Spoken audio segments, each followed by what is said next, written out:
ഇന്നലെ ഞാനൊരു സ്വപ്നം കണ്ടു. സൂപ്പർ മാർക്കറ്റിലാണ് ഞാൻ. അവിടെ ഓരോ സാധനത്തിലും എഴുതി വെച്ചിരിക്കുന്ന വിലവിവരം കണ്ട് ഞാൻ ഞെട്ടി. ജീൻസിന് 1 ലക്ഷം, തൂവാലയ്ക്ക് 4 ലക്ഷം, മുന്തി ഇനം വാച്ചിന് 3000 രൂപ. ഞാൻ സെയിൽസ്മാനോട് കാര്യം തിരക്കിയപ്പോൾ പറഞ്ഞു, രാത്രി ആരും ഇവിടെ കയറി വിലയെല്ലാം പരസ്പരം മാറ്റിവെച്ചു. പക്ഷെ ഇപ്പോൾ ആളുകൾക്ക് ഭ്രാന്താണ്. ഒരു വിലയുമില്ലാത്തവയ്ക്ക് വലിയ വില നൽകുന്നു. ഉയർന്ന മൂല്യമുള്ളവയെ അവർ തിരിഞ്ഞു നോക്കുന്ന പോലുമില്ല. ഞാൻ പെട്ടെന്ന് ഞെട്ടി ഉണർന്നു. ആരൊക്കെയോ കെട്ടിത്തൂക്കിയ വിലവിവര പട്ടികയുമായി സഞ്ചരിച്ച് ജീവിതം പാഴാക്കരുത്. ആരുടെയൊക്കെയോ പ്രേരണകൾക്കും എന്തൊക്കെയോ പ്രവണതകൾക്കും വഴങ്ങി തിരുത്തി എഴുതി ഒന്നുമാകാതെ പോകുന്നതാണ് ജീവിതത്തോട് കാണിക്കുന്ന ഏറ്റവും വലിയ നന്ദികേട്.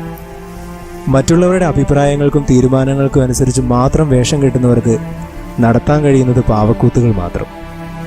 മൂല്യമറിഞ്ഞ് വിലയിടണം. ആവശ്യവും അത്യാവശ്യവും അനാവശ്യവും തമ്മിലുള്ള വ്യത്യാസം അറിയുമ്പോഴാണ് ഏതിൻ്റെയും മൂല്യവും വിലയും മനസ്സിലാവുക. വൈശിഷ്ട്യം അറിയാതെ ഒന്നിൻ്റെയും വില മാറ്റിമറിക്കരുത്. അപ്രധാനമായതിനെല്ലാം ജീവിതത്തിൽ മൂല്യം കൽപ്പിച്ചു തുടങ്ങിയാൽ നഷ്ടപ്പെടുന്നതെല്ലാം വിലമതിക്കാനാകാത്തതാവും.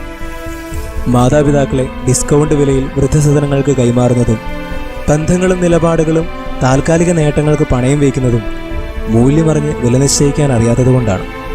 നന്മയും നാണയവും ഒരേ തട്ടിൽ തൂക്കി നോക്കാനാകില്ല.